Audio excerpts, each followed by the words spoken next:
was talking about this decision with Fran when I was kind of like 3 months in and kind of like reflecting to her and being like, you know what, I think I'm actually okay. Like, I think I'm doing really well, like to the point where like I could probably turn the comments back on and like handle it and be healthy about it. And I was just like listening to myself trying to like pitch my case to turn the comments back on. And just by hearing myself being like, I can totally do this, I was like, no, you can't, bitch. You can't. But nice try. Hey, baby.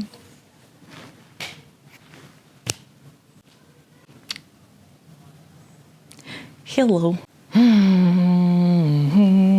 I've got all my electronics. Let's adjust.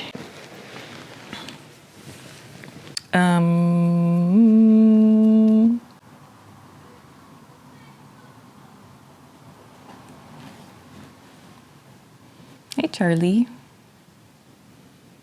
Hey, sweetie. There's no room for you here. Go sit there. Go sit there. Whoa.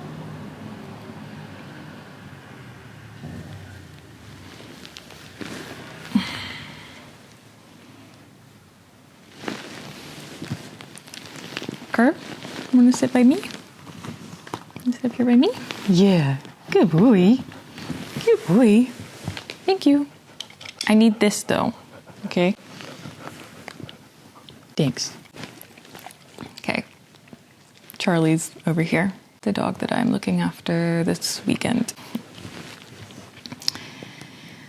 You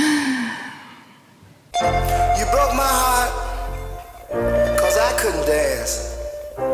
You didn't even want me around. And now I'm back to let you know I can really shake 'em down. Do you love me?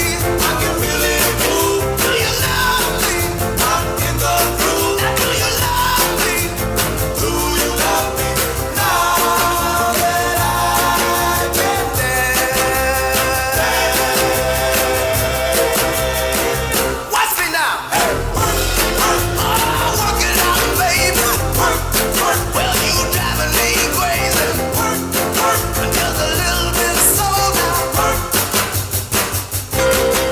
I think that any YouTuber that has been on the platform for as long as I have probably feels this way to a certain degree, whether that's to go pursue other dreams and ambitions or just because of the practicalities of life. There is always a little voice in the back of your head that is like, oh, we could always go back. Will we ever go back? We have to go back. The siren of YouTube, not the like wee wee siren, but the like mermaid on the rocks siren, you know, just when you think you got out, they pull you back in. This place, this format, it at this point just feels so much a part of me. I met so many of my friends through YouTube, so every time I would leave YouTube, my friends would still be involved in it. YouTube is what led me to go to film school and then probably gave me a really big leg up in terms of opportunities and choices that I had. Let's see, a little bit about me and my current situation. I just moved to India after living in Tennessee for 5 years, and before that I lived in New Hampshire and New Jersey. Yeah. In my childhood, I was the new kid a lot. My family moved around. I was shy at a new school, in a new town, feeling incredibly anxious about making friends with other people. I actually remember that there were some girls in my neighborhood when I had just moved into our new house that came like knocking on my door and like asked me to hang out. And I was too anxious and shy to like, I was hiding in my room and I like heard them at the front door. Could have easily made friends with those people. They were very nice, but that was just the level of anxiety we were operating with. So the internet was the perfect respite for baby anxious Marian. I could take as much time to formulate my response and be thoughtful instead of having to come up with stuff on the spot. There's no anxiety about blushing when I was speaking or blushing when I was spoken to, because that was a massive thing when I was in my teens. And being so self-conscious about how sweaty my hands are. They're still sweaty now, but I care less now. YouTube at the time was in its very early golden era, as I sometimes call it, because most of the people that were there were probably similar to me. They were probably people that struggled to interact with people in person. It was a way smaller community then. Like, the term social media wasn't even really a thing yet. Let's get social with social media. We were all kind of weird for having online friends because not everyone did it yet then. Original hipsters. After school, I would hop on Skype, which was the instant messenger of choice for all the internet people. I would kind of just have that in the background while I was doing homework in the evenings. And I was glued to my laptop because my laptop is where all my friends were held. So yeah, being on the internet that young was a double-edged sword. I mean, I have had people blowing up my ego since 15, 16, 17 years old. I'm so lucky that most of the feedback and comments that I got have been really lovely. Or they were if not commenting about people liking what I was making, complimenting me and my appearance, which again is good and bad. I've actually dug back into my old YouTube email address and found a couple of the comments that I saved at the time. So I'm just gonna do a dramatic reading of those. I would marry her. She's gorgeous. You're a little piece of art. A really nice personality. And the looks, too. You look like a stoned Mimi Molly. You're so out of my league. Yes, I am. Fit face doesn't look like she has an awesome cleavage, though. Could you teach us how to edit footage next? I'm naturally unfunny, but I feel that a quick lesson in jump cutting could help disguise that. No problem, Big Tasty Nuts. Sign up to my seminar on Skillshare. So you can get a flavor of what I was like as a teenager. Online, I was getting all of this attention and love and validation, and you come to rely on those things. But that's a little backstory about how YouTube probably set me up for validation addiction. The thing with YouTube is you can start out creating, but so quickly it becomes a numbers game. It is like a toxic relationship, which I more recently have experienced my first toxic relationship. Whoop, whoop, exciting life experience. If you have not experienced a toxic relationship, let me fill you in on the similarities. The high parts of the relationship are so freaking good. You keep chasing those highs. But the lows are very low. Come down, please stop. You want me to go over the edge? No, I want you to come down. Tell me what it is. Come on, it's dangerous. You gonna tell me?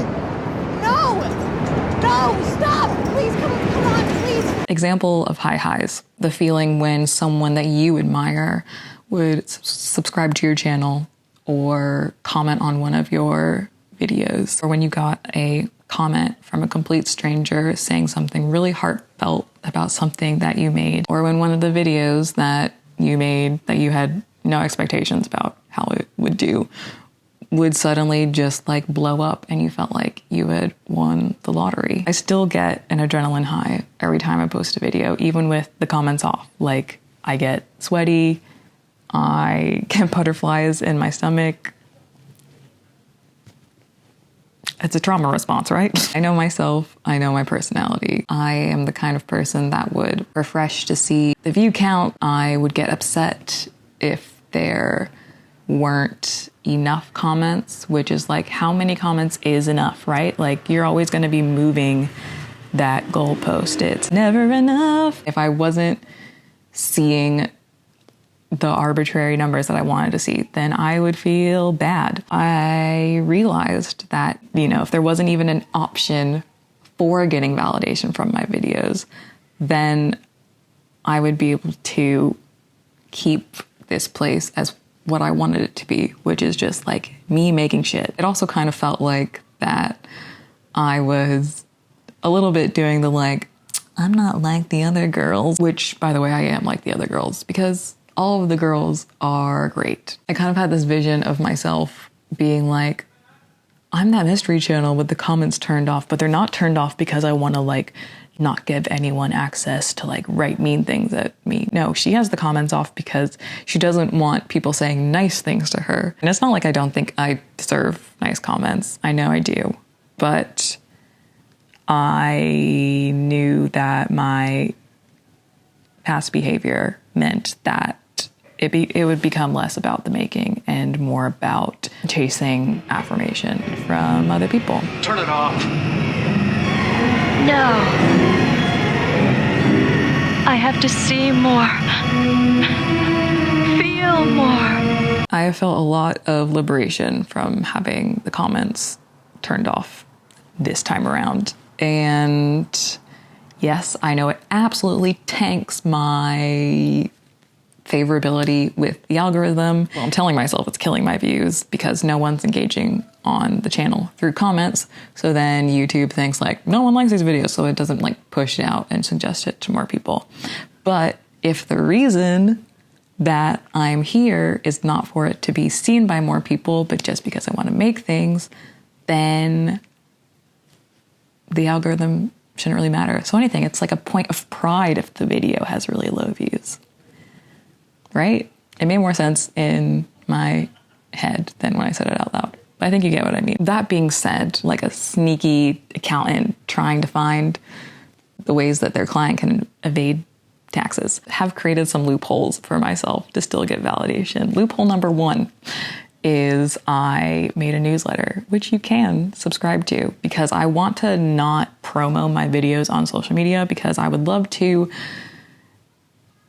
one day delete, baby steps, deactivate at least my Twitter and Instagram. Like I want my only social media to be my YouTube. And then you can hear about that I have a new video by getting an email from me. And the other thing is like on my newsletter, people will reply to it essentially as they would if they were to leave a comment on the video and say lovely, nice things. So I'm like, you guys, but then I get sad if not enough people reply to the newsletter because I'm like, well, was the newsletter not like interesting enough? And it's like, oh my God, I'm so freaking transparent sometimes in what my issues are. It cracks me up. Loophole number 2, I have made my videos premiere with a live chat. You actually might be watching this now in a live chat premiere, which if you are, hey, what's up? But that was another way for me to like not have the comments, but still get some of that like feedback. And I'm like, there's only one chance for like feedback and nice things from people. And it's in the live chat premiere. And I can't go back and refresh it because like once the premiere is over, like the live chat is closed. It's like I'm a person that is trying to quit smoking. And I'm like, but I like sit in the smoking section. Those don't exist anymore. But I like sit in like the smokers area and inhale so I get that secondhand smoke. You know what I'm saying? Okay, so let's get to the conclusions. Did it work? It has been working. I am looking at my numbers list, my analytics list. I had a plugin that I was using, which did hide the views for a while, but YouTube's now updated their layout, so the plugin's no longer hiding the views. But for the most part, I'm like checking less. Something that I didn't think about when I was speaking to my friend Ed, shout out Ed, how other people would feel about it. Because he said he was sad that the comments on my channel, on my videos are turned off because sometimes he wants to see like what other people are noticing in the videos, or if there's something that he didn't understand in the video, maybe someone else has like explained it in the comments. And he kind of misses the like community that happens around a video and a channel. And I was like, I was mostly thinking about what I was protecting myself from by turning the comments off. I didn't think other people would really care. But yeah, that was really nice to hear that people did want to say stuff here, but you still can't for now. Yeah, I guess the other big question is like, will this be forever? And I don't know. I love to quote Khadija, who says that you can always change your mind. Right now, yes, they are going to remain off, but maybe you've come and are watching this video at a later date when the comments are back on. Who knows? Too long, didn't want to watch this whole damn video. I have a validation addiction, so I'm trying to protect myself, keep myself accountable to be showing up here for myself, for the validation of me making my videos to be, like, the validation is me showing up for me, not me seeing what I can get as a response from other people. Does that make sense? If you enjoyed this video, cool, thanks. If you too want to spend less time on social media, you can sign up for my newsletter and I'll send you an email that lets you know when I have a new YouTube video. This channel is viewer funded and supported. You can give as little as 1 cent a week, and the details to that will be in the description too. I hope wherever you are that good things come your way, and I will see you when I see you. Thanks for hanging out.